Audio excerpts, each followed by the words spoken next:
Right now, 400 kilometers above the surface of our planet, there are human beings floating. They are moving at 17,500 miles per hour, yet they feel perfectly still. They are falling constantly toward Earth, yet they never get closer. They exist in a state that seems to contradict itself at every turn, a condition so fundamentally different from anything we experience on the ground that our language struggles to describe it accurately. We call it weightlessness, though gravity still holds them. We call it zero gravity, though they orbit in a gravitational field only 12% weaker than the one that keeps your feet on the floor right now. What they experience is not the absence of forces, but a perfect, continuous balance between falling and forward motion, a state so calm, so eerily quiet, that it transforms even the simple act of breathing into something you can feel with unusual clarity. The International Space Station circles the Earth once every 90 minutes. Inside it, astronauts float through modules where up and down have lost their meaning, where a gentle push from a fingertip can send a body drifting across an entire room, where sleep happens while strapped to a wall because there is no difference between wall and floor and ceiling anymore. This is the reality of floating in space, not the fantasy of Hollywood films or the simplified explanations of school textbooks, but the actual, measured, documented experience of being suspended in perpetual fall while traveling faster than any bullet ever fired. And there is something profoundly peaceful about understanding it. Over the next 2 hours, we will explore what it truly means to float in space. Not the brief experience of a parabolic flight or the splashy excitement of a spacewalk, but the quiet, continuous reality of living in microgravity. We will move through the physics that makes it possible, the sensations it creates, the silence that surrounds it, and the perspective it offers on our place in the universe. There is no urgency here, no dramatic revelations waiting around the corner, just a slow, methodical journey through one of the most unusual states a human being can experience, explained in enough detail that you can almost feel it yourself, but gently enough that you can let the words wash over you without strain. If you are here to fall asleep, that is exactly as it should be. The information will still be here when you wake. If you are here simply to understand, to imagine what it might be like to live beyond the pull of Earth, then settle in and let your breathing slow. This is a journey measured not in miles, but in concepts. We will begin with the fundamental physics, why astronauts float at all, and gradually expand outward to consider the silence, the temperature, the view, the experience of sleep itself in orbit, and finally, the vast distances that separate us from the stars we see when we look up at night. Throughout it all, the pace will remain steady.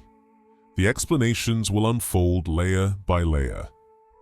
There is room here to rest, to drift, to let your mind wander while the voice continues. Let yourself settle into whatever position feels most comfortable. Let your eyes close if they want to close. And let us begin with the most basic question of all. Why do astronauts float? When you stand on solid ground, you feel weight.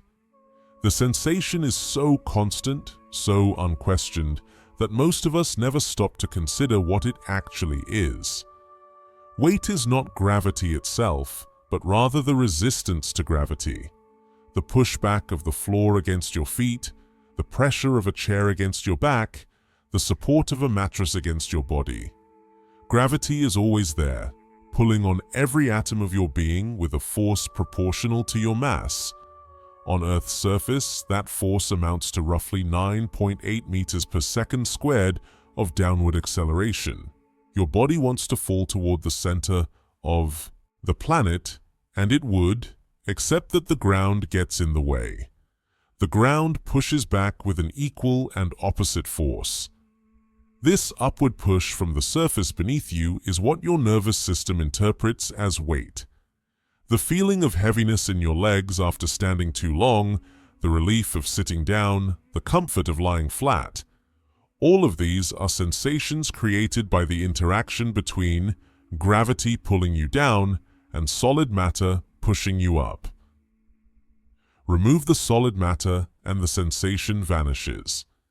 This is what happens to astronauts in orbit. They are not beyond Earth's gravitational reach. At an altitude of 400 kilometers, Earth's gravity is still about 90% as strong as it is on the surface. If you could somehow build a tower tall enough to reach the International Space Station and climb to the top, you would weigh only about 10% less than you do on the ground. But the astronauts inside the station do not stand on any tower. They orbit. And orbital motion is a very particular kind of falling. Imagine throwing a ball. The harder you throw it, the farther it travels before hitting the ground. Now imagine throwing it harder still, hard enough that the curve of its fall matches the curve of Earth's surface. The ball would fall and fall and fall, but the ground would curve away beneath it at exactly the same rate. It would never hit the ground.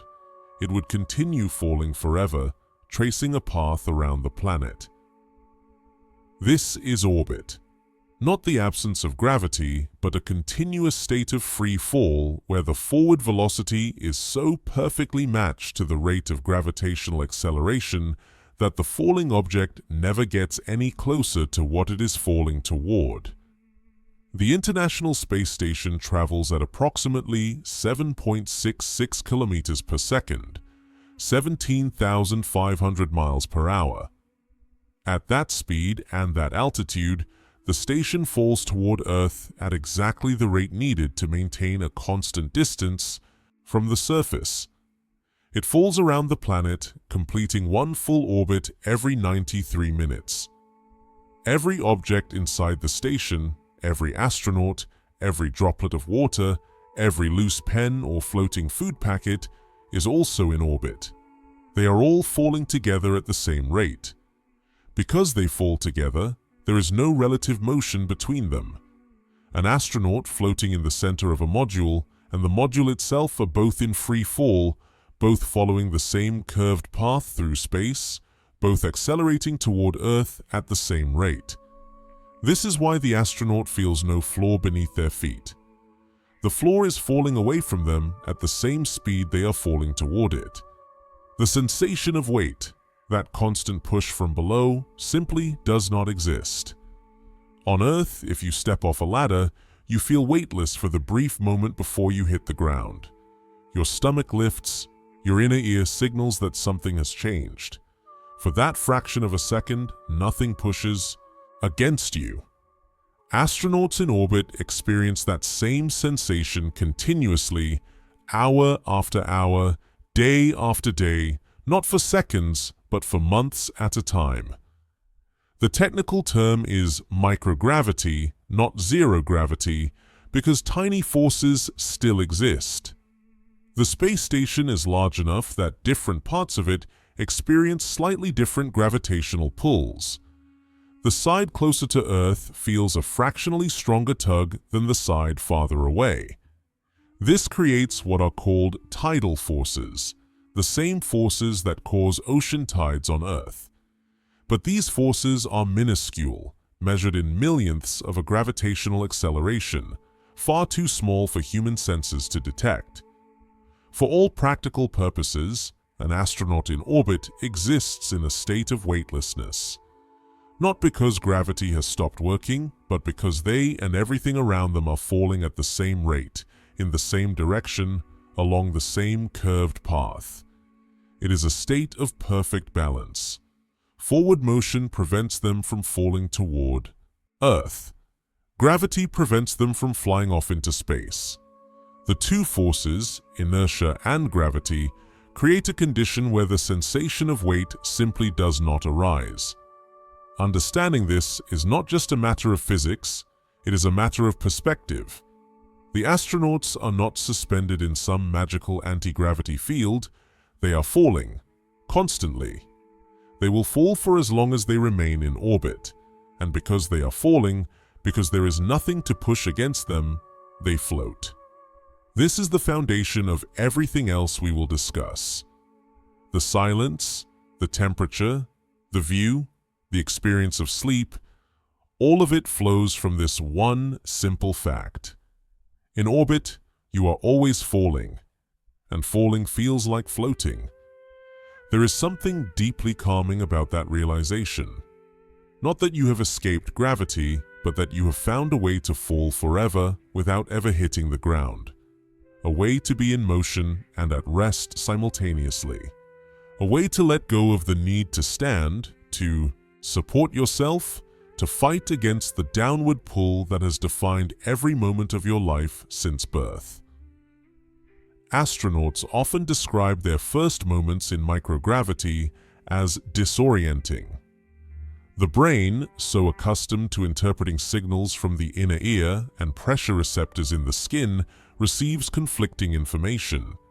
The eyes see the body floating. The vestibular system in the inner ear still detects the direction of gravity, still knows which way is down. The skin feels no pressure.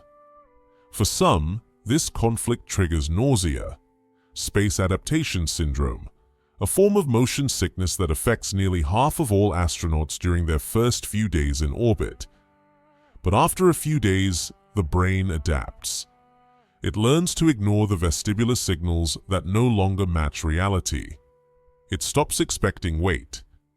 And once that adaptation occurs, floating becomes natural. More than natural, it becomes effortless. On Earth, even lying down requires some effort. Your muscles work to maintain position, to keep your head from rolling to one side, to support your spine against the mattress. In microgravity, no effort is needed. You simply exist in space, held in position only by the gentlest touch of a strap or tether, requiring no muscular tension at all. Astronauts report that this is one of the most profound sensations of spaceflight. The complete release of effort. The ability to be still without working to be still. To hang suspended in the center of a room with arms and legs relaxed, head tilted back, every muscle at rest, and feel nothing but the slow rhythm of breath moving through the body. It is a stillness deeper than any stillness possible on Earth. And this stillness, this effortless floating, is the baseline reality of life in orbit. Everything else builds from here. The physics is straightforward. The experience is anything but. It is one thing to understand intellectually that you are falling around the Earth. It is another thing entirely to live it, to feel it in your bones, to close your eyes and know that in this moment there is nothing beneath you, nothing above you. Only the gentle curve of orbit carrying you forward at impossible speed while you drift, weightless, through a silence that extends in all directions. Let us turn now to that silence. Space is not completely silent, but it is as close to silence as any human being will ever experience. On Earth, we are immersed in sound. The hum of electrical devices, the whisper of air moving through vents, the distant rumble of traffic, the creak of settling structures. Even in the quietest room you can find, sounds persist. The pulse of blood in your own ears, the faint ringing of tinnitus, the subtle shifts of fabric against skin. Our auditory system evolved to function in an atmosphere, a medium dense with molecules ready to carry vibrations from source to ear. Sound, at its most basic, is nothing more than a pressure wave, a traveling disturbance in a medium, typically air, where molecules bump into neighboring molecules in a cascading pattern that eventually reaches the eardrum and causes it to vibrate. Remove the medium and sound cannot exist. Space, despite containing scattered atoms and particles, is so empty that it qualifies as a near-perfect vacuum. In the vast regions between planets, there might be only a handful of hydrogen atoms per cubic centimeter. By comparison, the air you are breathing right now contains roughly 25 billion molecules in the same volume. The difference is so vast that it defies intuition. Space is not just quiet. It is fundamentally incapable of transmitting sound in the way we experience it. This means that outside the International Space Station, in the vacuum that surrounds it, there is no sound at all. A massive explosion could occur a kilometer away and you would hear nothing. No boom, no rumble, just silence. Not even an echo, because echoes require sound waves to reflect off. Surfaces and sound waves require a medium that space does not provide. Inside the station, conditions are different. The modules are pressurized with a breathable atmosphere similar to Earth's, maintained at around 14.7 pounds per square inch, 1 atmosphere of pressure, which gives sound a medium through which to travel. And travel it does. The International Space Station is loud. Fans run constantly to circulate air and prevent pockets of carbon dioxide from forming around sleeping astronauts. Pumps move coolant through thermal control systems. Life support equipment hums and clicks and whirs. Computers and electronics generate a constant electronic buzz. The station creaks and pops as it moves through temperature extremes, expanding in sunlight and contracting in shadow. Astronauts report that the background noise level inside the station typically ranges between 50 and 70 decibels, roughly equivalent to the sound level of a normal conversation or a running dishwasher. Some areas are louder. The sleep compartments are designed to be quieter, insulated against sound, but even there, the noise does not disappear entirely. Many astronauts wear earplugs to sleep. Some grow so accustomed to the background hum that they no longer notice it consciously, the way people who live near train tracks eventually stop waking when trains pass. But the sound is always there, a constant reminder that they live inside a machine, a bubble of livable atmosphere maintained by pumps and fans and filters working without rest. Step outside that bubble on a spacewalk and everything changes. Astronauts describe the silence of spacewalks as overwhelming. Inside the suit, you hear your own breathing, the hiss of oxygen flowing into the helmet, the mechanical click of valves regulating pressure, the rustle of fabric as you move. These sounds travel through the suit's internal atmosphere and through the solid materials of the suit itself, conducted as vibrations. But there is no external sound. Nothing from outside penetrates the suit because there is no air to carry it. You could be inches from a piece of equipment being struck by a tool, and you would hear only the faint vibration conducted through whatever solid surfaces you are touching. The visual event of impact occurs in complete silence, creating a profound disconnect between what your eyes see and what your ears expect to hear. This silence is not peaceful in the way a quiet forest or a soundproofed room is peaceful. It is absolute. It is the silence of a place where sound cannot exist. And for many astronauts, it is one of the most memorable aspects of spacewalking. The realization that they have left behind not just Earth, but one of the fundamental ways humans experience their environment. Sound is information. We use it constantly to orient ourselves, to gauge distance, to detect movement we cannot see.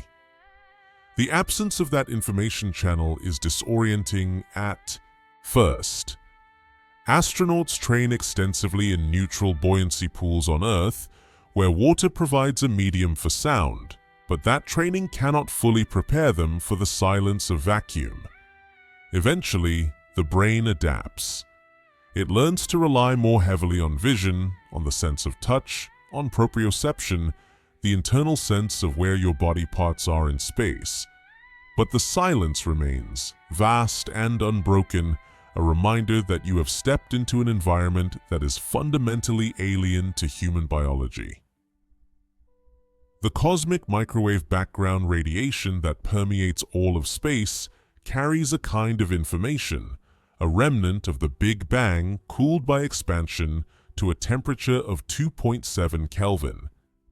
If that radiation could be converted into sound waves, if there were a medium to carry them, the universe would hum at a frequency far below human hearing, a bass note deeper than any instrument could produce. But there is no such medium. The radiation exists as electromagnetic waves, not sound waves, and space remains silent.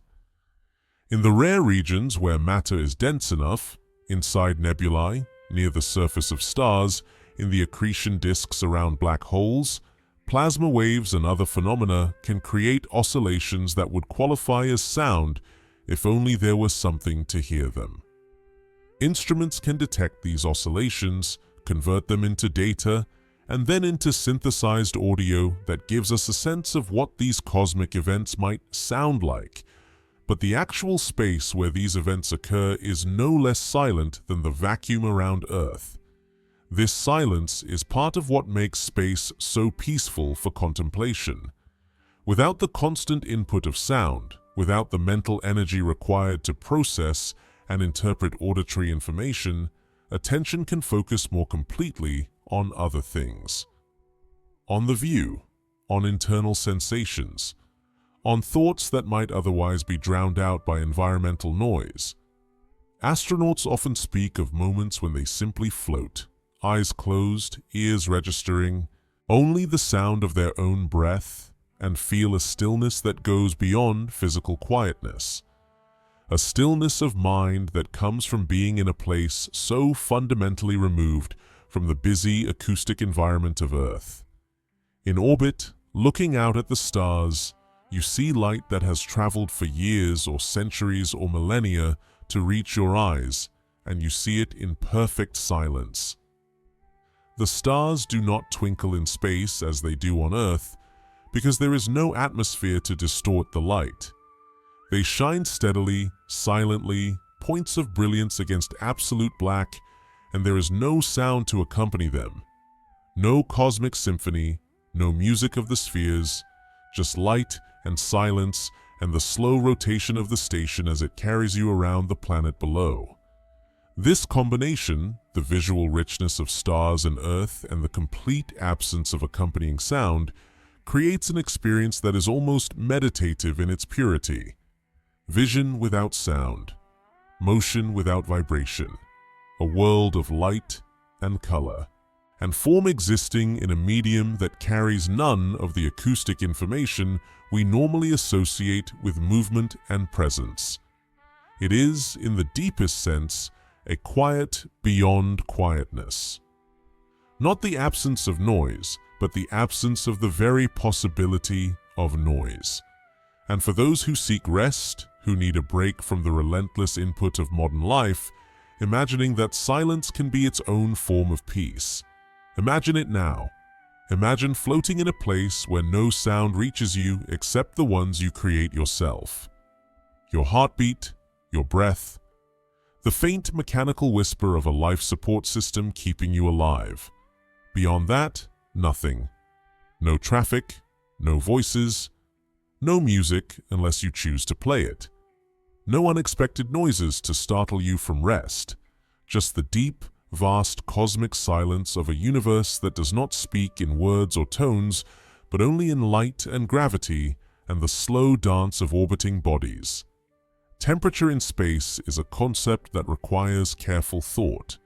On Earth, we measure temperature by the kinetic energy of molecules, how fast they are moving, how violently they vibrate and collide. The faster the motion, the higher the temperature. Air at room temperature contains molecules zipping around at hundreds of meters per second, constantly colliding, transferring energy back and forth in a chaotic dance that we perceive as warmth or coolness, depending on whether those molecules are adding energy to our skin or absorbing it away. In space, where matter is extraordinarily sparse, this definition becomes problematic. A cubic centimeter of interstellar space might contain only a few atoms. Those atoms might be moving very quickly, fast enough that if they were packed together densely, they would constitute a plasma heated to thousands or even millions of degrees. But because they are so spread out, because collisions almost never occur, they cannot transfer that energy to anything else. They represent heat without the ability to heat. This is why temperature in space is often described not in terms of the sparse matter present, but in terms of the radiation that fills it. The universe is bathed in a faint glow called the cosmic microwave background, the cooled remnant of the Big Bang. This radiation has a characteristic temperature of 2.725 Kelvin, just 2.725 degrees above absolute zero. Absolute zero is the theoretical point at which all molecular motion ceases, the lowest temperature physically possible, corresponding to minus 273.15 degrees Celsius or minus 459.67 degrees Fahrenheit. The cosmic microwave background represents the ambient temperature of the universe itself. If you could place an object in deep interstellar space, far from any stars, and wait long enough for it to come into thermal equilibrium with its surroundings, it would cool to approximately 2.7 Kelvin. Not quite absolute zero, but close. Enough that the difference would be academic for most purposes. This seems impossibly cold. And it is cold, in the sense that there is very little thermal energy available. But experiencing that cold is more complicated than you might expect. Heat transfer occurs through three mechanisms: conduction, convection, and radiation. Conduction requires physical contact, heat flowing directly from one object to another through molecular collisions. Convection requires a fluid medium, hot air or water rising and carrying energy with it. In the vacuum of space, neither mechanism exists. No air to convect, no matter to conduct, only radiation remains. All objects emit thermal radiation based on their temperature. A human body at 37 degrees Celsius glows in the infrared spectrum, radiating energy constantly. In space, that radiation continues, but without air or other matter to carry the heat away quickly, the cooling process is slow. If an astronaut in a spacesuit were to drift into deep space, they would not freeze instantly as depicted in science fiction films.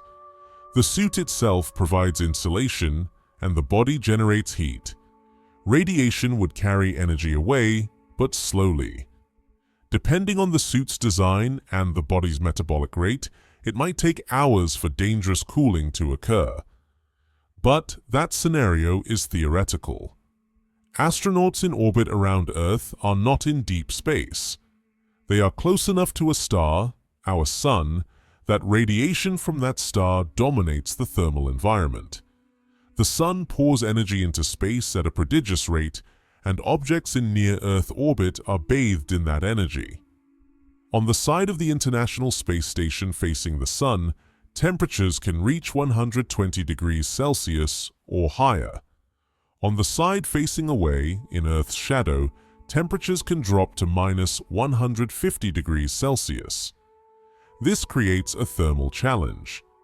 Without an atmosphere to distribute heat evenly, different parts of the station experience wildly different temperatures. The station's thermal control system uses radiators to dump excess heat when in sunlight and heaters to prevent freezing in shadow. Fluids circulate through cooling loops, carrying heat from equipment and crew to the radiators, where it is radiated away into space. Inside the modules, temperature is maintained at a comfortable level, around 22 degrees Celsius, not far from typical room temperature on Earth. Astronauts wear normal clothing. They do not need thermal suits inside the station. The environment feels temperate, controlled, safe. But just outside the hull, conditions are extreme and constantly shifting. Every 90 minutes, the station passes from sunlight into shadow and back again. Each transition brings a temperature swing of more than 200 degrees. Materials expand and contract. The structure creaks and pops. Engineers designed for this, choosing materials and construction methods that can handle the stress. But the thermal cycling is relentless, a reminder that the station exists in an environment that oscillates between extremes with every orbit. This oscillation is invisible to the crew inside. They feel none of the temperature changes directly. The insulation and active thermal control systems buffer them from the swings, maintaining a stable interior regardless of external conditions. But they are aware of it, reminded every time they hear the structure adjust, every time they check external sensors, every time they prepare for a spacewalk and see the difference between the bright, scorching sunlight and the deep, penetrating cold of shadow. For someone trying to imagine floating in space, this thermal reality adds another layer to the experience. You are surrounded by extremes, yet insulated from them.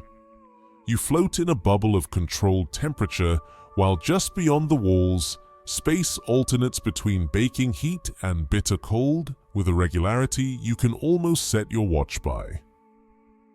There is something strangely peaceful about that knowledge. You are protected. The systems work. The temperature inside remains steady even as the environment outside swings wildly. It is a kind of stability within chaos, a small pocket of normalcy maintained by careful engineering against a backdrop of inhospitable extremes. And beneath it all, far beyond the orbit of Earth, far from the sun's warming rays, the universe itself sits at its baseline temperature. 2.7 Kelvin. The cold of deep time and deep space, the temperature of a universe that has been expanding and cooling for nearly 14 billion years, a temperature that will continue to drop as expansion continues, approaching but never quite reaching absolute zero. This cosmic cold is not hostile, it simply is. It is the natural state of space, the temperature that emerges when you are far from any source of heat, when all that remains is the faint echo of creation itself, spread thin across an ever-growing volume. Astronauts in orbit do not experience this cold directly.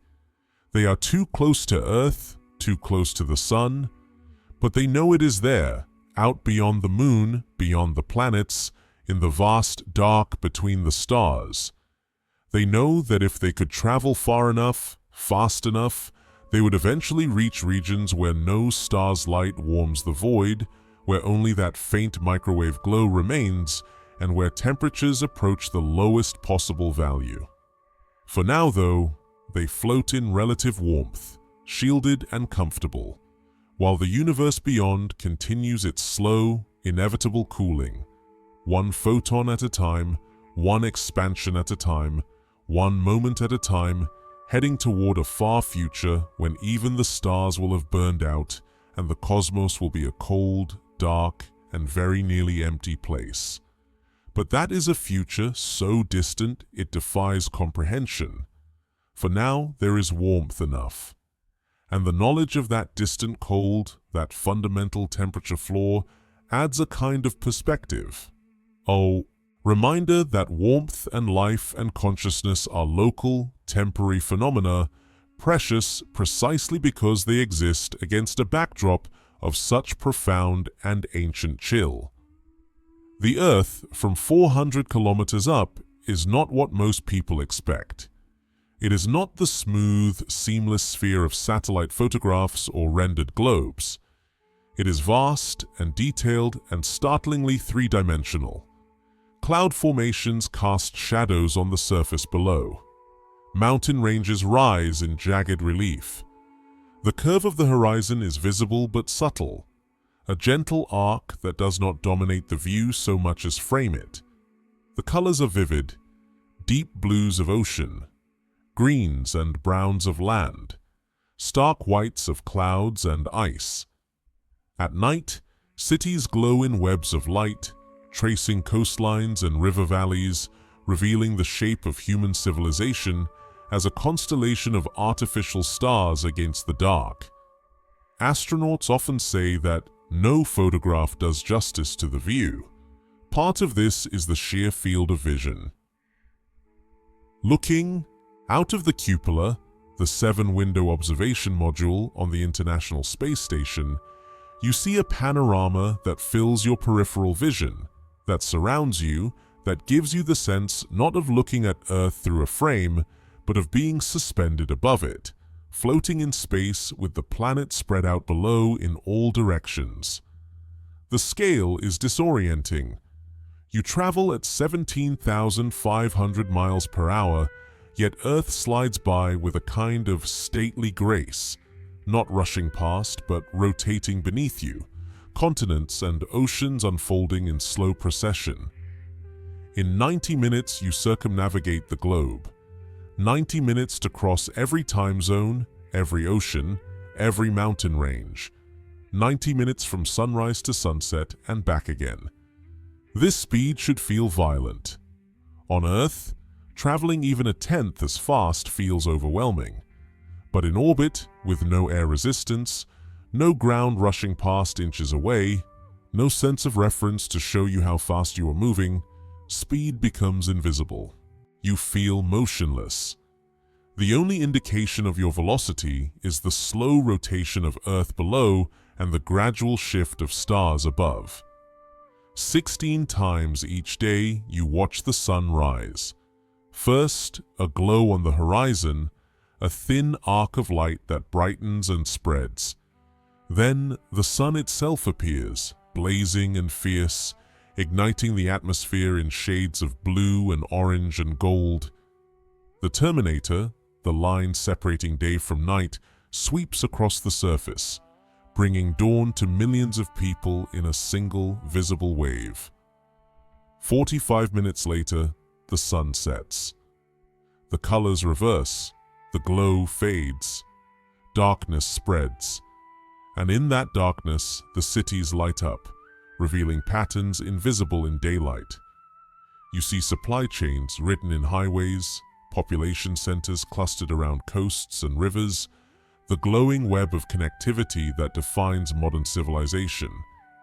The view is not static. Clouds move, storms swirl, ice sheets gleam, deserts stretch in endless ochre, forests form deep green patches, rivers snake silver through landscapes. The planet is alive with motion, with weather, with geological processes unfolding on scales both vast and minute. And beyond the planet, stars. In space, without atmosphere to scatter light, the stars do not twinkle. They shine steady and bright, innumerable, filling the black with points of light that extend in all directions. The Milky Way is not a faint band, but a brilliant river of stars, dense and radiant, a visible structure that reveals the galaxy's shape even without telescopes. Looking at stars from orbit is different from looking at them from Earth. The view is clearer, sharper, unobstructed by air or light pollution.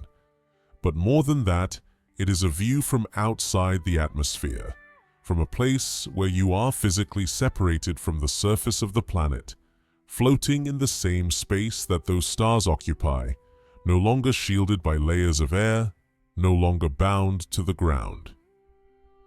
You are in space. They are in space.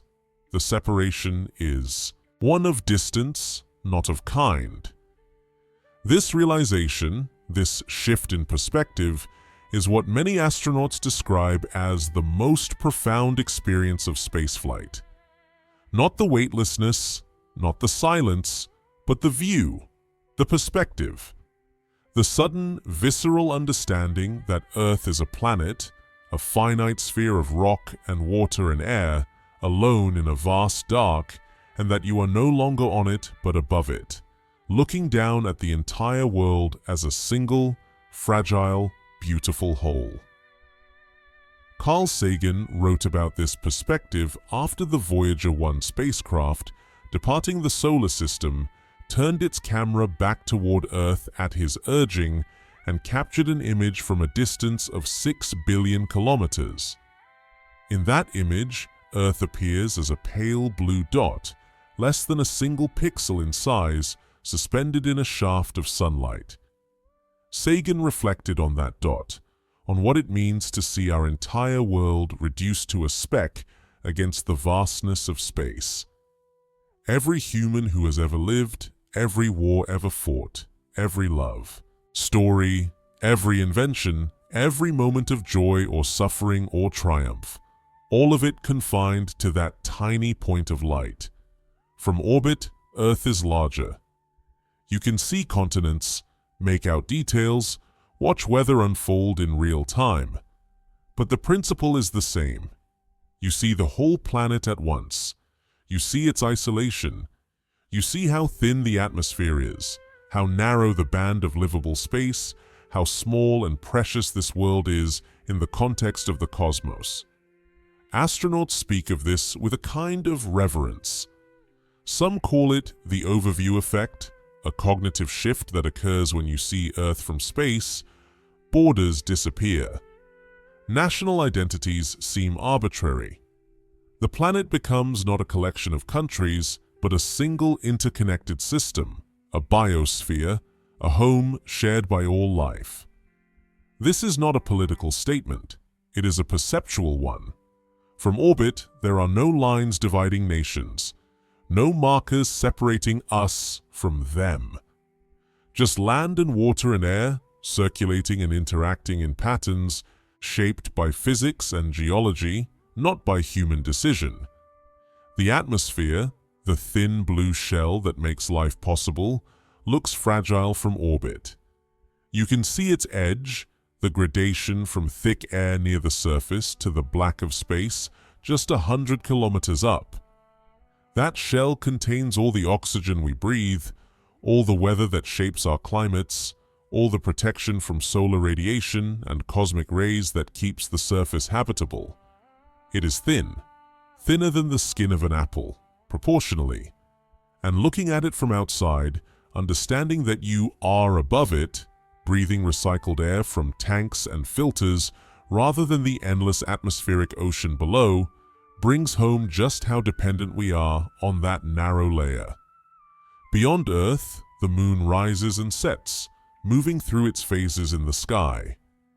It is close enough to see features, craters, Maria, the bright rays of impact ejecta. Close enough to feel like a neighbor rather than a distant object. In the early days of spaceflight, astronauts traveling to the moon looked back and saw Earth rising over the lunar horizon, a sight no human had ever seen before. That image, Earthrise, became one of the most famous photographs of all time, a reminder of our place in the cosmos, of the beauty and singularity of our world. From the International Space Station, the moon is a familiar sight, waxing and waning, sometimes visible during the day as a pale disk against the blue, sometimes glowing bright at night, casting light over the darkened planet below. It is the only other world humans have walked on, the only other surface we have directly explored with our feet and hands. And beyond the moon, the planets. Venus shines brilliant in the morning or evening sky, often bright enough to cast shadows. Mars glows red and steady. Jupiter, when visible, outshines all the stars. Saturn, dimmer but still prominent, appears as a yellow-white point to the naked eye, though through a telescope its rings become visible, delicate, and improbable. These are the worlds of our solar system, the family of planets that orbit our sun, each one unique, each one a study in planetary science, each one a destination that might one day host human explorers. From orbit around Earth, they are points of light, distant but real, reminders that the universe extends far beyond our immediate surroundings, that there are other places, other landscapes, other horizons waiting to be explored. But for now, the view is Earth. And Earth fills the window with color and motion and life, a planet unlike any other we have found, a world that gave rise to consciousness and thought, and the capacity to leave the surface and look back and wonder. It is a view that never grows old. Astronauts report that even after months in orbit, they still pause to look, still find themselves drawn to the windows, still feel a sense of awe at the sight of their home planet turning slowly beneath them. There is something deeply restful about that view. Not because it is calm, though it can be, with clouds drifting and oceans shimmering, but because it provides context, perspective, a reminder of scale and place and the broader reality within which we exist. Floating in silence, weightless and still, looking down at the only world we have ever known, seeing it whole and beautiful and fragile. This is the view from orbit. And it is a view that changes those who see it, not through any mystical process, but through the simple act of perception, of seeing with your own eyes what was previously only imagined or photographed or described. Sleep in orbit is unlike sleep on Earth in almost every measurable way. On Earth, sleep is an act of surrender to gravity. You lie down, allowing the support of a mattress or pillow to counteract the downward pull, and you settle into position, held in place by weight and friction. Your body relaxes. Muscles that have worked all day to maintain posture and balance let go. The sensation of being supported, of having pressure distributed across your back or side, signals to your nervous system that it is time to rest. In microgravity, none of this applies. There is no lying down because there is no up or down. There is no mattress because there is no need for support. You do not settle into position because there is no gravitational force pulling you in any particular direction. Instead, you float. Astronauts sleep in sleeping bags attached to walls, which are no different from floors or ceilings except by arbitrary designation. The sleeping bag is tethered to keep the astronaut from drifting during the night. Without some form of restraint, air currents from ventilation fans would push a sleeping person slowly across the module, potentially into equipment or walls. The sleeping compartments on the International Space Station are small, roughly the size of a phone booth, enclosed spaces designed to block light and reduce noise. Inside, the astronaut zips into a sleeping bag that is secured to one wall. Arms can be left inside the bag or floating outside. Legs can be bent or straight. Position is a matter of preference, not necessity. Many astronauts describe the sensation as deeply relaxing once they adapt to it. There is no pressure on hips or shoulders or back. No need to shift position to relieve discomfort. The body floats freely within the sleeping bag, held loosely in place, every joint and muscle completely at rest. But adaptation takes time.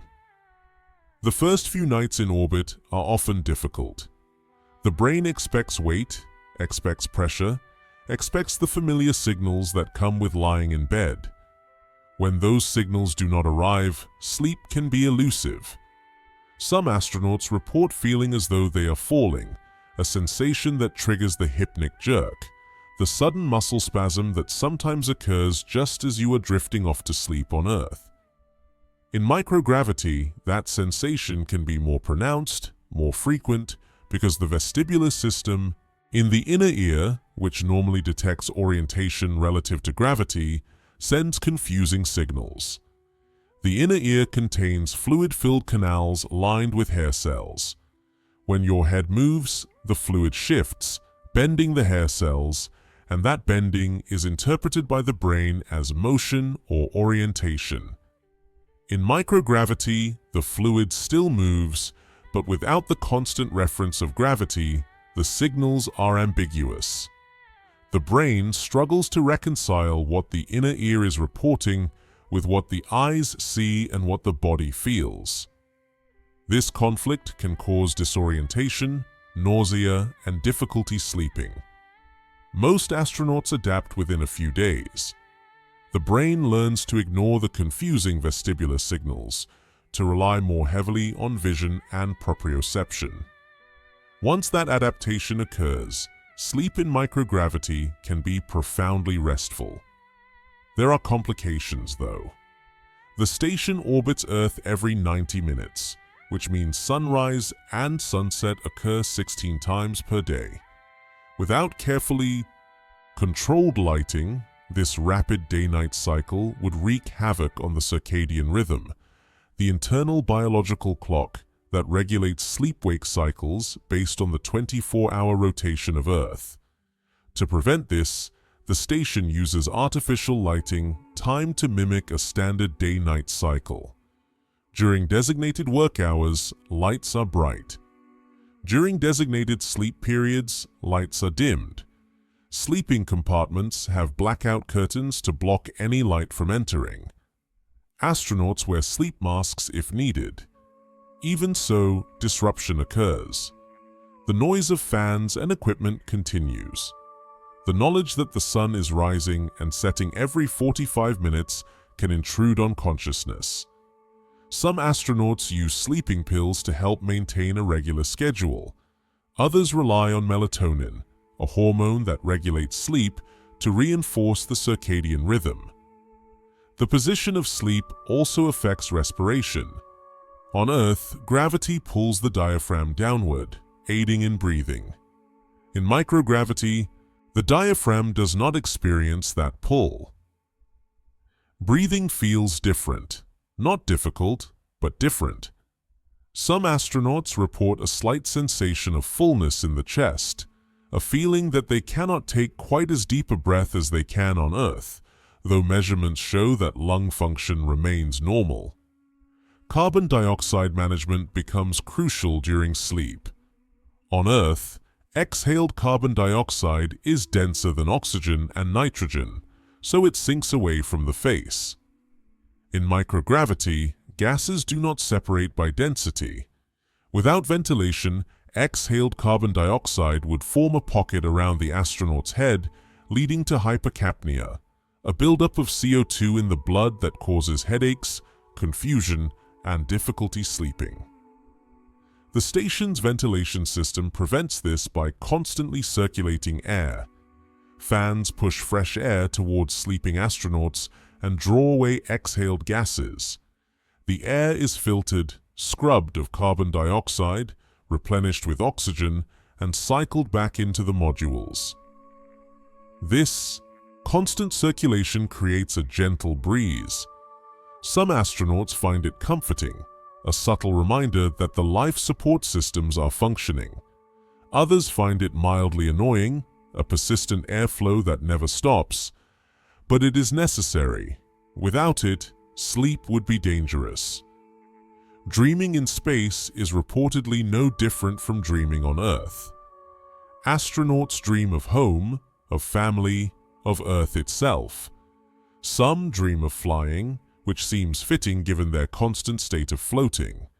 Some dream of falling, a residual anxiety from the adaptation process. Some report vivid dreams, others mundane ones.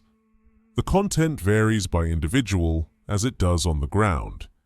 What is different is waking. On Earth, waking often involves a moment of reorientation, remembering where you are, what day it is, what you need to do. In space, that reorientation includes an additional element, remembering that you are floating. Some astronauts report a brief instant of confusion upon waking, a sensation of falling, before they remember where they are and why there is no floor beneath them. Once fully awake, the sleeping bag is unzipped and the astronaut floats free. There is no grogginess from having slept in an uncomfortable position because there was no uncomfortable position. No stiff neck or sore back, just the slow return of consciousness and the gentle drift of a body in free fall. The quality of sleep varies. Some astronauts sleep better in space than they ever did on Earth, finding the weightlessness and the gentle restriction of the sleeping bag comforting. Others struggle for weeks to adjust, battling noise and light and the fundamental strangeness of sleeping without weight. But nearly all agree that once adaptation occurs, there is something uniquely peaceful about floating to sleep. The body held loosely in place, the mind unburdened by the need to maintain posture. The knowledge that you are suspended in space, orbiting Earth, surrounded by vacuum and silence and stars, yet safe and warm and enclosed in a structure designed to protect you. It is a different kind of rest. Not better or worse, necessarily, but profoundly different. And for some, that difference becomes a cherished part of the spaceflight experience, a nightly reminder that they have left behind the ordinary and stepped into something extraordinary. Sleep in orbit is sleep without the constraints of gravity, sleep without the need to lie flat or supported, sleep as pure rest, the body simply existing in space with no forces acting on it except the gentle pressure of fabric and the slow drift of circulation.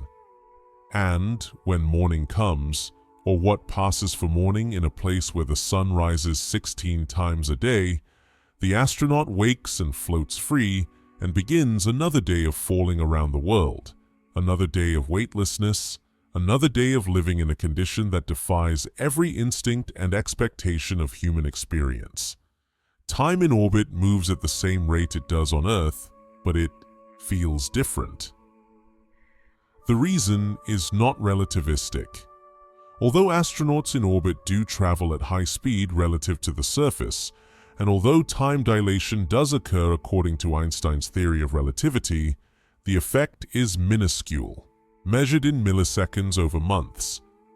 An astronaut spending 6 months on the station ages perhaps a few thousandths of a second less than someone on the ground. The difference is real but imperceptible. What makes time feel different is the rhythm of light. On Earth, the cycle of day and night is a fundamental organizing principle of life. 24 hours from sunrise to sunrise, roughly 12 hours of daylight, 12 hours of darkness, varying by season and latitude, but always tied to the rotation of the planet. This cycle governs biology. Human circadian rhythms evolved to match it. Hormones like melatonin rise and fall with the sun. Body temperature fluctuates. Sleep-wake cycles align with darkness and light. Nearly every organism on the planet, from bacteria to trees to mammals, operates on some version of this cycle. In orbit, the cycle compresses. The International Space Station completes one orbit every 93 minutes. This means it passes from daylight into darkness and back again, roughly every 45 minutes. 16 sunrises, 16 sunsets, every single day. Imagine watching the sun rise, seeing the horizon glow and brighten, feeling the shift from night to day.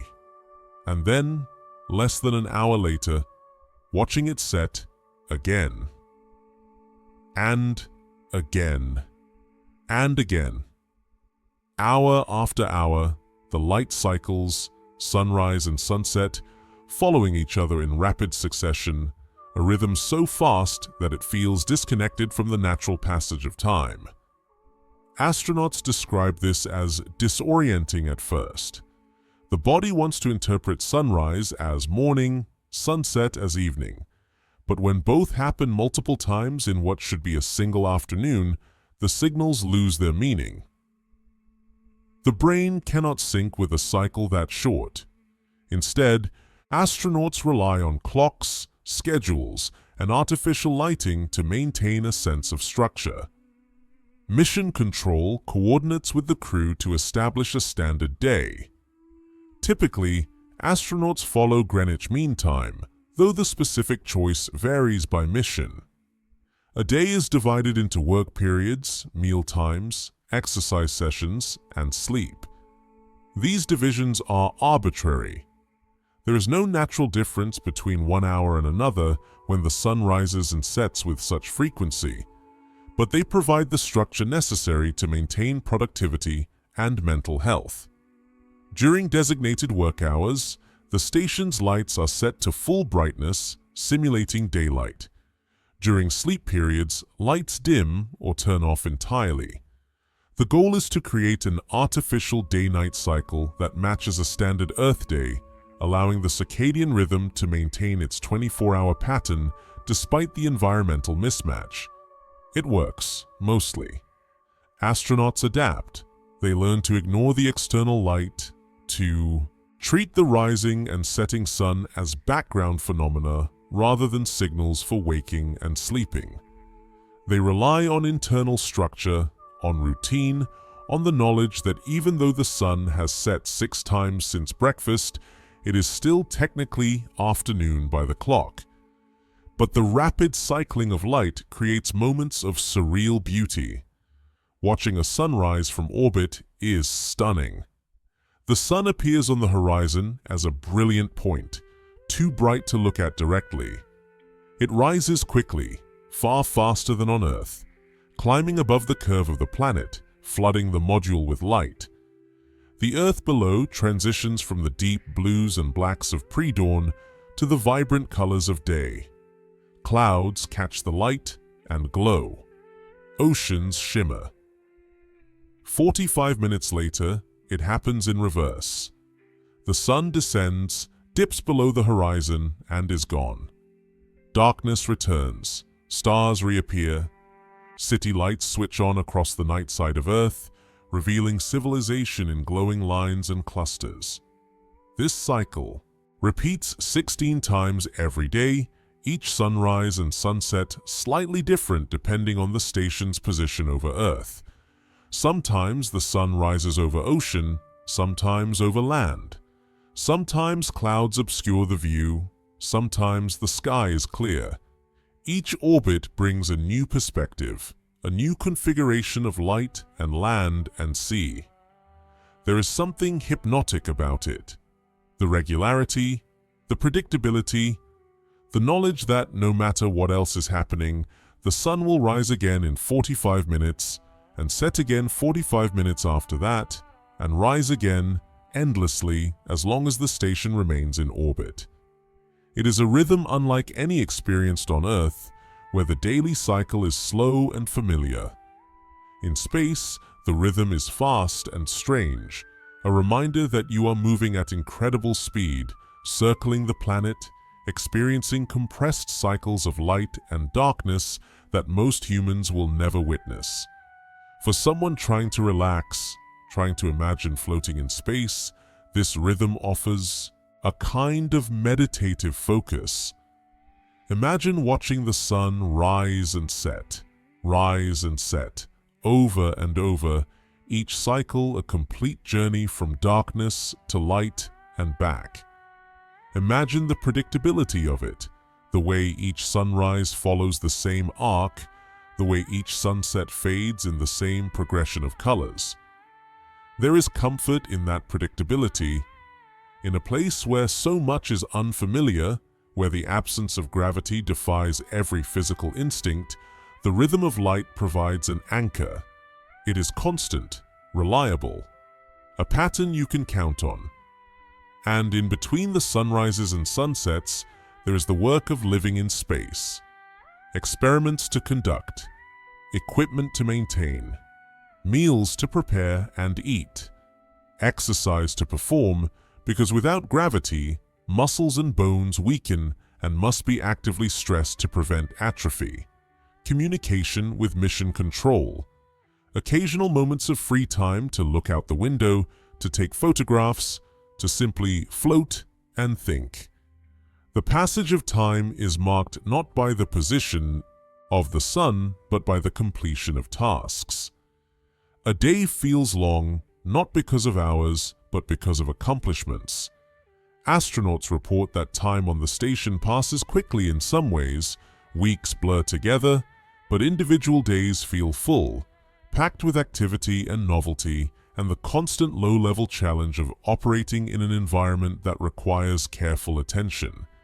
Yet there are also moments of stillness, moments when the work is done, when the station is quiet, when an astronaut can float in the cupola and watch the Earth turn below and the sun rise once more, casting light across the curve of the planet, illuminating clouds and mountains and the thin blue line of the atmosphere.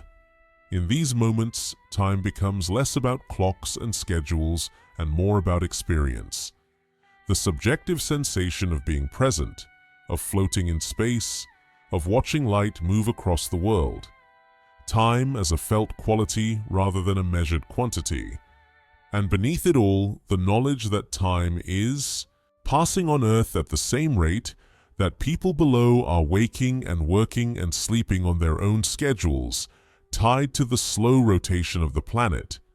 While above them, orbiting silently, astronauts experience a different rhythm, a faster cycle, a compressed version of the same fundamental pattern of light and dark. It is a strange duality. Connected to Earth by communication and by biology, yet separated by orbit and by experience. Part of the same world, yet living in a different time frame, a different context, a different relationship with the sun and the passage of hours. This is what it means to live in orbit. To float in a place where time follows the clock but feels elastic, where light comes and goes with a frequency that defies expectation, where the rhythm of day and night is both familiar and utterly transformed. From the International Space Station, the stars are closer than they were on Earth.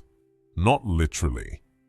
The station orbits at 400 kilometers above the surface, a distance so trivial on cosmic scales that it barely registers.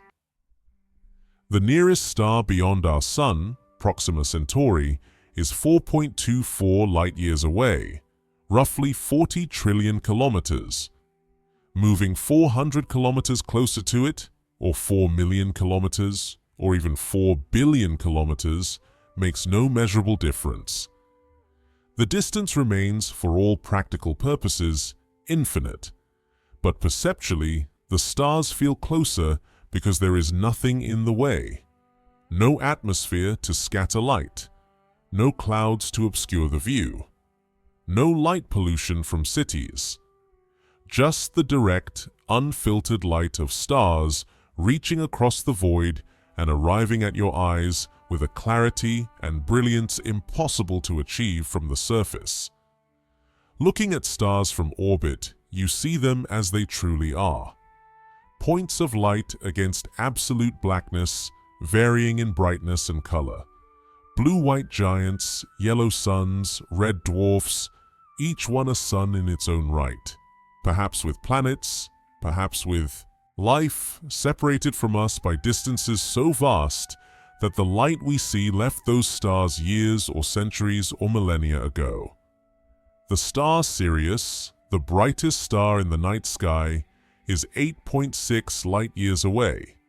The light you see when you look at Sirius left that star 8.6 years ago, traveled across the void at 300,000 kilometers per second, and has only now reached your eyes. You are seeing the past. Not metaphorically, but literally. The photon that entered your eye left Sirius before you boarded the rocket, before you trained for the mission, before you even decided to become an astronaut. This is true of every star you see.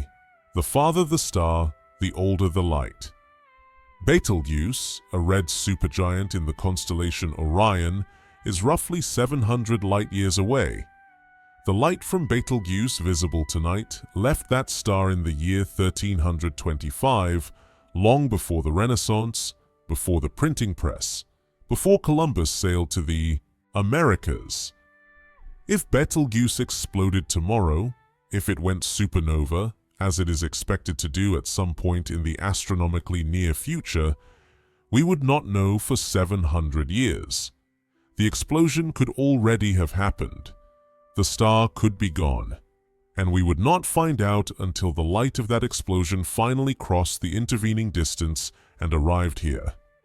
This is the nature of cosmic distance. Not just separation in space, but separation in time. The universe we see is not the universe as it exists now, but as it existed when the light we are currently receiving began its journey. Looking out from the cupola of the station, this realization takes on a physical dimension.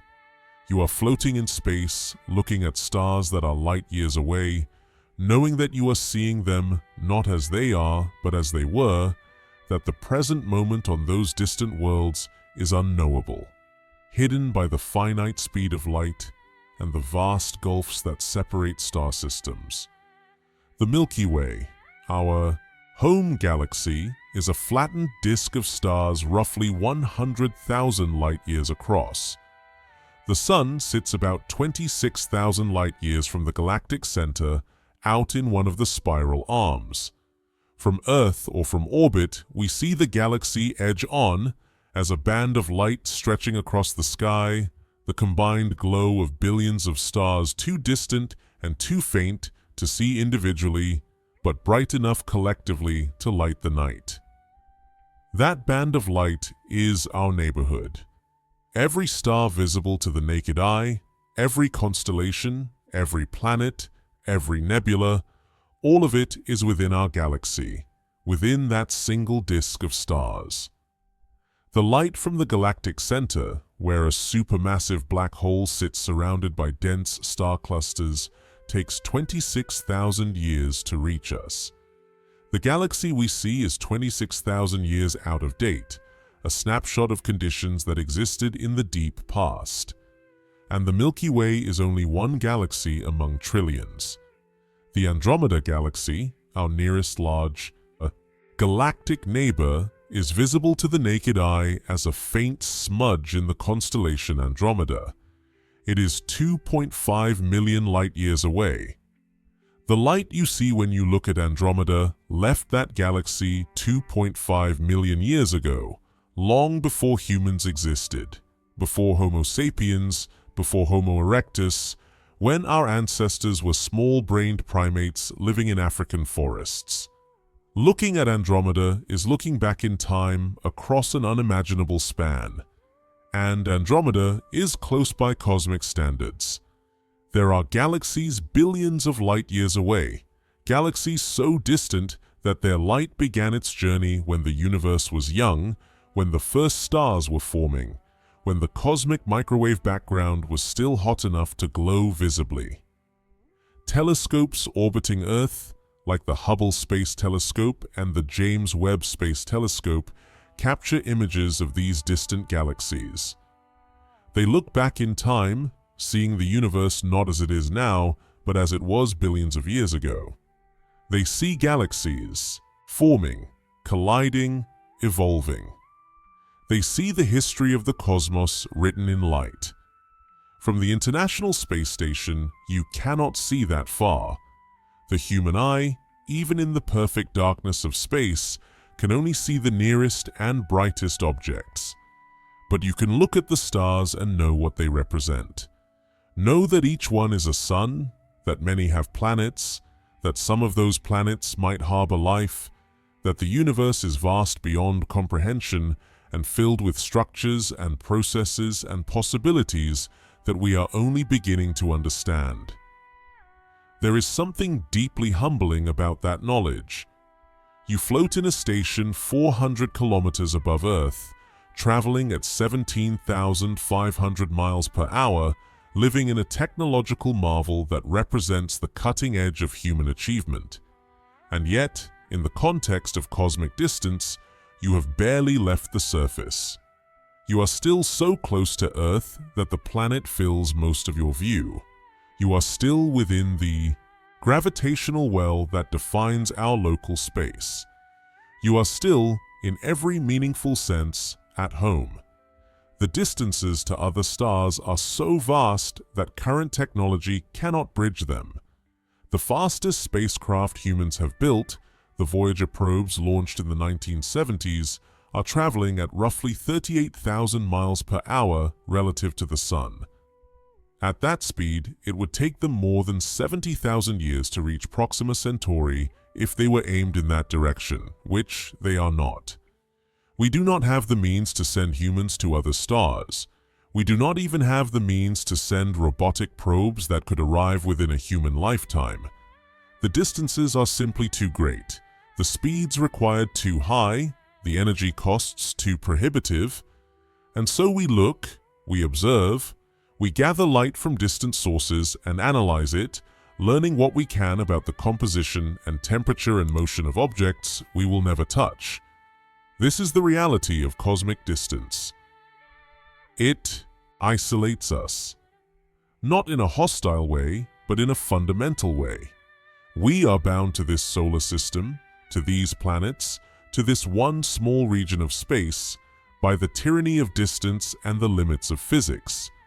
But that isolation is not loneliness.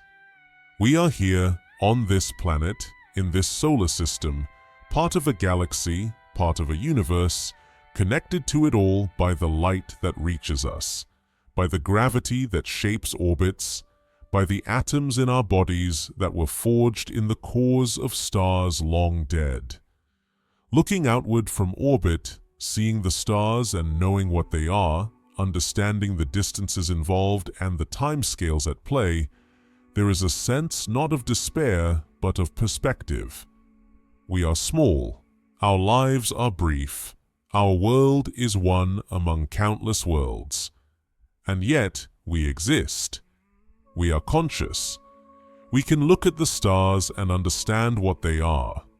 We can measure distances in light years, track the motion of galaxies, predict the fate of the universe billions of years hence. That capacity for understanding, for curiosity, for wonder.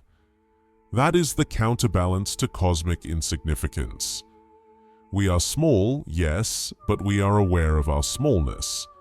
And in that awareness lies a kind of greatness. Floating in the cupola, looking out at stars that are light years away, seeing Earth below and the cosmos beyond, astronauts often report a shift in perspective. The concerns that seemed so urgent on the ground, deadlines, conflicts, ambitions, fade into a broader context, not disappearing, but recalibrating, taking their place within a larger framework of time and space and existence. This is not nihilism. It is not a claim that nothing matters because the universe is vast. It is the opposite, a recognition that mattering happens here, on this planet, in this moment among these people, and that the vastness surrounding us makes our existence more precious, not less. The distances are real. The stars are real. The isolation is real. And so is the beauty. So is the light. So is the sense of connection to something greater, something ancient, something that will continue long after we are gone. This is the view from orbit.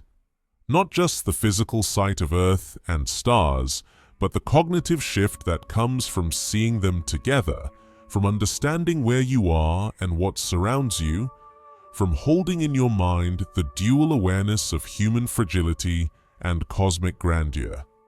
It is a perspective that changes you. And for many astronauts, it is the most enduring gift of spaceflight, not the experience of floating or the thrill of launch, or even the achievement of reaching orbit, but the quiet, profound realization that comes from looking outward into the vast dark and seeing, truly seeing, what is there. The human body is built for gravity. Every system, skeletal, muscular, cardiovascular, vestibular, evolved under the constant downward pull of Earth's gravitational field. Bones are dense and strong to support body weight. Muscles are sized and structured to lift and move mass. The heart pumps blood upward against gravity to supply the brain. The inner ear detects orientation relative to the gravitational field and helps maintain balance. Remove gravity, and all of these systems must adapt. The adaptation begins immediately upon entering microgravity.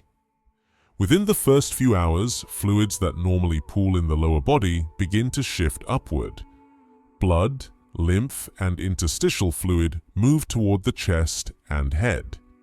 This fluid shift is dramatic enough to be visible. Faces become puffy, sinuses feel congested, legs become thinner as fluid drains from them. Astronauts often joke about puffy face, chicken legs syndrome. The face swells because fluids are no longer pulled downward by gravity. The sinuses fill, creating a sensation similar to a head cold. Some astronauts lose their sense of smell, which also affects taste. Food seems bland, not because it has changed, but because the sensory system responsible for detecting flavor is partially blocked by congestion. The cardiovascular system interprets this fluid shift as an increase in blood volume. Sensors in the heart and major blood vessels detect the higher volume and signal the kidneys to remove excess fluid. Over the first few days in orbit, astronauts urinate more frequently as their bodies shed the extra fluid. This reduction in blood volume is adaptive for microgravity, where the heart does not need to pump as hard to supply the brain, but it creates problems upon return to Earth, where the body suddenly needs that fluid again to function under gravity. Bones respond to stress. On Earth, the constant force of gravity, combined with the mechanical loading of walking, running, and standing, stimulates bone cells to maintain density. Remove that stress and the bones begin to demineralize.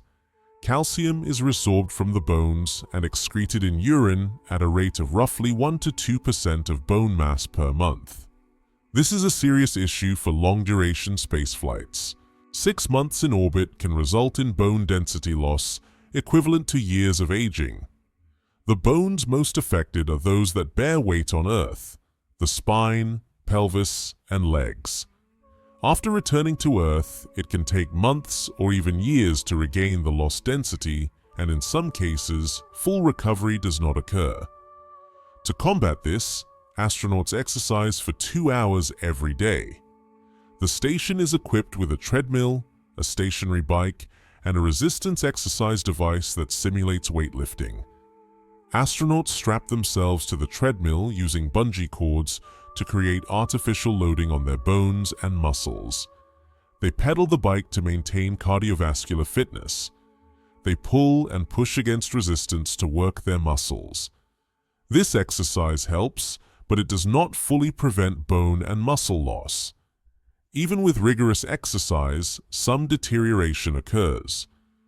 The body interprets the lack of gravitational stress as a signal that dense, heavy bones are unnecessary, and it responds accordingly. Muscles also atrophy. Without the need to constantly resist gravity, muscles weaken. This is most noticeable in the postural muscles, those used to maintain upright posture on Earth. In microgravity, these muscles do not work. An astronaut can float for hours without engaging their back or core muscles at all. Over time, these muscles shrink. Again, exercise helps. Resistance exercises target key muscle groups, forcing them to work even without gravity. But the workouts are artificial, disconnected from the functional reality of daily life. On Earth, every movement involves muscles working against gravity. In space, movement requires only the gentlest push. The body adapts to this new reality, and the adaptation involves shedding what is no longer needed. The spine lengthens in microgravity. On Earth, the vertebrae are compressed by body weight and by the constant pull of gravity on the spine. In space, that compression is removed.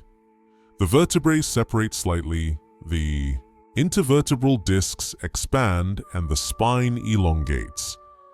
Astronauts grow taller in space, typically by several centimeters, though they shrink back to normal height within hours of returning to Earth. This elongation is generally painless, though some astronauts report back discomfort during the first few days as the body adjusts.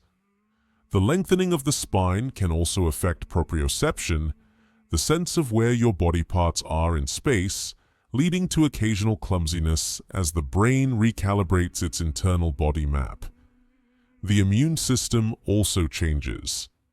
Studies have shown that immune function is somewhat suppressed in microgravity, possibly due to stress, altered sleep patterns, or the direct effects of microgravity on immune cells. Wounds heal more slowly. Latent viruses, such as the herpes virus that causes cold sores, can reactivate. Astronauts are monitored carefully for signs of infection, and medical supplies are stocked on the station to address any issues that arise.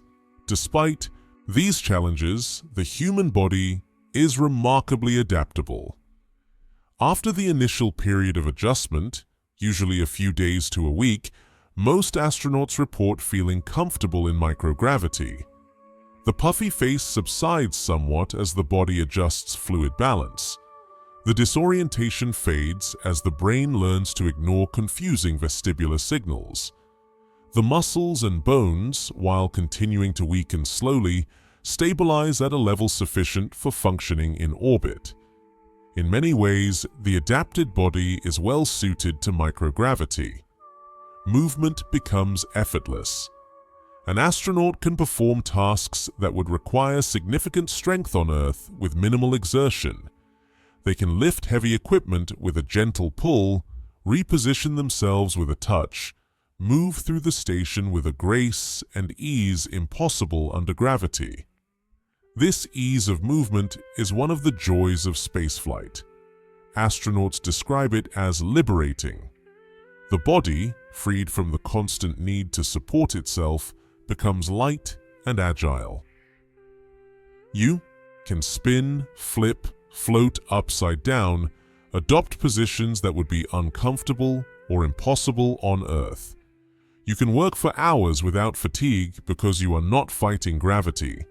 But this adaptation has a cost. The longer you stay in space, the more difficult the return to Earth becomes. After months in orbit, astronauts struggle to walk. Their legs, weakened by disuse, cannot support their weight. Their cardiovascular systems, adapted to low-effort pumping, cannot handle the demand of supplying blood to the brain against gravity. Many astronauts feel dizzy or faint when they first stand up after landing. Recovery takes time. Bone density rebuilds slowly. Muscles strengthen with use. The cardiovascular system readapts to pumping blood upward. Within a few weeks, most astronauts regain basic functionality. Within a few months, they approach their pre-flight condition. But the process is not instantaneous, and for some, full recovery takes years. This is the trade-off.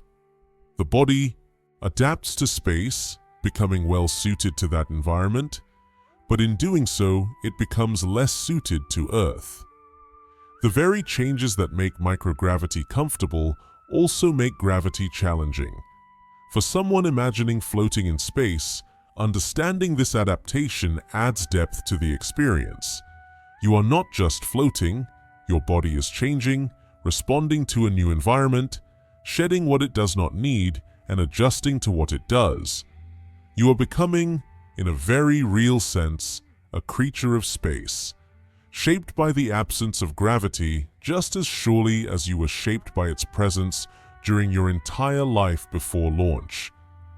And there is something peaceful about that idea. The body is not fighting microgravity. It is not resisting the new conditions. It is adapting, finding a new equilibrium, settling into a state that feels natural after the initial adjustment. Floating becomes normal. Effortless movement becomes expected. The sensation of weight fades from memory, replaced by the sensation of weightlessness, until eventually you forget what it felt like to stand on solid ground, to feel the pull of Earth beneath your feet. This is what it means to live in space. Not just to visit, but to adapt, to let the body change, to become suited to a new environment, even as you know in the back of your mind that eventually you will return to the old one and have to adapt all over again. For now, though, you float. Your bones slowly demineralize, your muscles slowly weaken, your fluids redistribute, your immune system shifts, and you become a person of orbit, a being suspended between worlds, adapted to neither fully, but finding a way to exist in both, sequentially as need and circumstance demand. There is a moment experienced by nearly every astronaut when the work is done and the station is quiet and you float alone in the cupola, looking down at Earth and out at the stars, and you feel a kind of peace that is difficult to describe. It is not the peace of safety, though you are safe. It is not the peace of solitude, though you may be alone. It is something else. A peace that comes from perspective, from understanding where you are and what surrounds you, from seeing your home planet as a whole and your place in the universe as simultaneously insignificant and precious. You are floating. You have been falling for hours or days or months, falling around the Earth at impossible speed, yet feeling perfectly still. You exist in a state that defies ordinary experience, weightless, silent, suspended between the planet that gave you life and the cosmos that stretches beyond in all directions. The Earth turns below you. Continents slide past, oceans gleam, clouds swirl in patterns that reveal the invisible forces of wind and temperature and pressure. Cities glow at night, marking the presence of billions of other human beings going about their lives, unaware of your passage overhead. Above you, the stars shine with a clarity and steadiness, impossible to see from the ground. They are distant beyond imagination, yet their light reaches you, crosses the void, arrives at your eyes as if the universe itself is reaching out, saying, "You are part of this. You belong here. You are made of the same atoms as these stars, connected to everything by bonds of physics and chemistry and the simple fact of existence." This is the view from orbit. This is what it means to float in space. It is not fantasy. It is not metaphor. It is the actual lived experience of human beings who have left the surface and entered the void and found, to their surprise, not emptiness, but connection. Not isolation, but perspective. Not fear, but peace. The physics is simple. Orbit is free fall. Weightlessness is the natural result of falling around the Earth at the correct speed. Silence is the absence of a medium to carry sound. Temperature is radiation and vacuum and extremes managed by engineering. The view is geometry and light and the perspective that comes from altitude. But the experience is more than the sum of those parts. It is transformative. It changes how you see Earth, how you see humanity, how you see yourself. It provides context, scale, a reminder that we are small and temporary and fragile, yet capable of understanding, of wonder, of launching ourselves beyond our home world and looking back and seeing it as it truly is. A planet, a world, a home, the only one we have. And knowing that, seeing it with your own eyes, feeling it in the stillness of your floating body and the silence of the vacuum around you. That is the gift of spaceflight. Not the achievement of reaching orbit, though that is significant. Not the mastery of technology, though that is impressive, but the change in perspective, the shift in understanding, the quiet realization that we are part of something larger, older, and more beautiful than any single life or nation or species. This is what astronauts bring back with them when they return to Earth. Not moon rocks or data, though those have value, but perspective. The overview effect. The knowledge that borders are arbitrary, that nations are temporary, that all of us, every human being, share this one small world, and that from space, the divisions we create seem meaningless against the backdrop of cosmic scale. Floating in space, you understand this not as an abstract principle, but as a felt truth. You see it, you experience it, and you carry that experience with you for the rest of your life. A quiet anchor in times of confusion, a reminder of what matters and what does not. For those of us who have not been to space, who may never go, the best we can do is imagine. To close our eyes and picture the floating, the silence, the view, the perspective. To let that imagination carry us beyond the surface, beyond the ordinary, into a place where understanding deepens and peace becomes possible. This is what it means to float in space, to fall forever without landing, to exist in a state of perfect balance between gravity and motion, to see Earth whole, to know your place in the cosmos, to feel small and significant simultaneously, to rest in the knowledge that the universe is vast and ancient and beautiful, and that you are part of it, connected to every star and planet and atom, made of the same stuff, governed by the same laws, part of the same unfolding story that began 14 billion years ago and continues still. Floating in space is floating in time, in perspective, in understanding. It is the ultimate meditation, the deepest rest, not because you have escaped reality, but because you have seen it clearly without the filters and distractions that normally obscure it. And in that clarity, there is peace.